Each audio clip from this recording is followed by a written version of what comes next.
In this video, we're going to look at the special right triangles. These are the ones you had to memorize for the SAT if you took it. In special right triangles, you have specific relationships between the angles and their sides.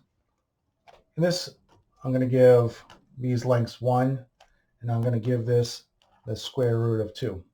And this is true. If you do the Pythagorean theorem, you get 1 squared plus 1 squared is equal to 2 squared. Square root of 2 squared. And so that works with the Pythagorean theorem. Over here, we have what's called a 30, 60, 90 triangle. We give this a length of 2. This side is going to be half that length. And then this side is going to have the square root of 3. And this also works in the Pythagorean theorem as well. You have 1 squared plus root 3 squared is equal to 2 squared. 1 and 3 gives you 4.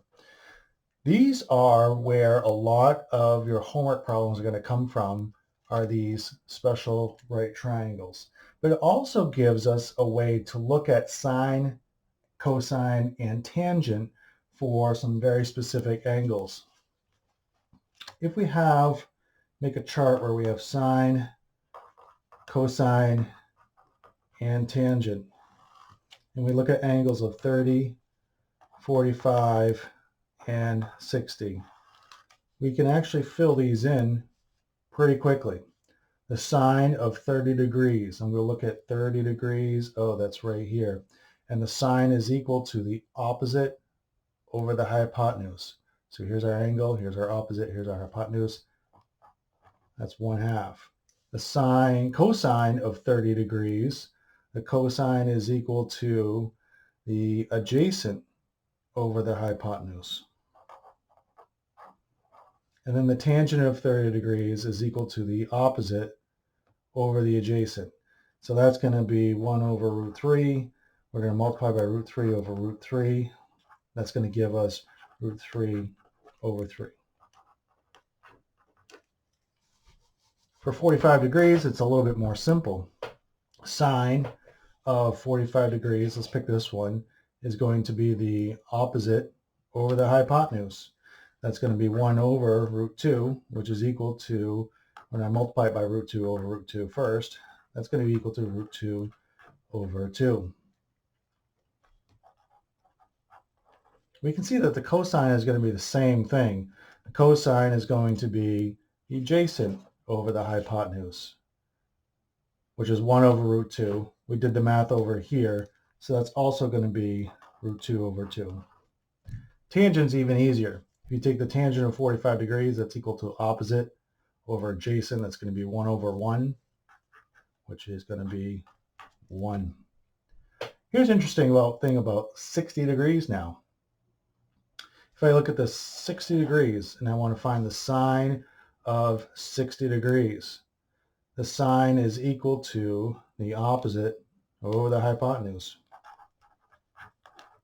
Notice that the cosine of 30 degrees was the same value. These are why these are cofunctions, because 30 and 60 are complementary angles, so these are going to be the same value. Same thing is going to work over here with cosine of 60 degrees. 60 degrees, I'm going to have 1 over 2. And we're going to have this relationship that we have over here. Tangents, slightly different. We're going to have 60 degrees. We're going to have the opposite over the adjacent. So that's just going to be root 3 over 1, which is just going to be root 3. This is going to be the basis for a lot of the trig stuff that we do.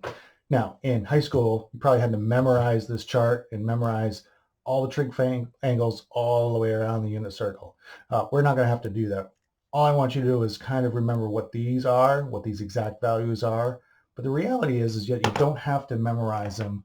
All you have to do is be able to create the special right triangle. Now, I'll actually show you a little trick that I learned. I'm going to move my camera here a little bit to memorize these.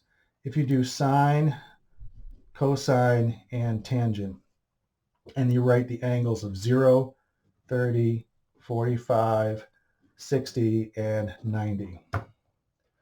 you can actually recreate all these ratios by counting from 1 to 4, or 0 to 4, excuse me. Sine, we're going to write root 0 over 2, root 1 over 2, root 2 over 2, root 3 over 2, and root 4 over 2. Now, we know root 0 over 2 is just 0. Root 1 over 2, that's going to be a half.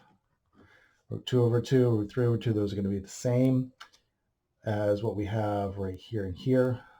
Root 4 over 2, that's going to be 2 over 2, that's going to be 1. Okay? Cosine is backwards. Root 4 over 2, root 3 over 2, root 2 over 2, root 1 over 2, root 0 over 2. That's going to be 1, 1/2, and 0 here.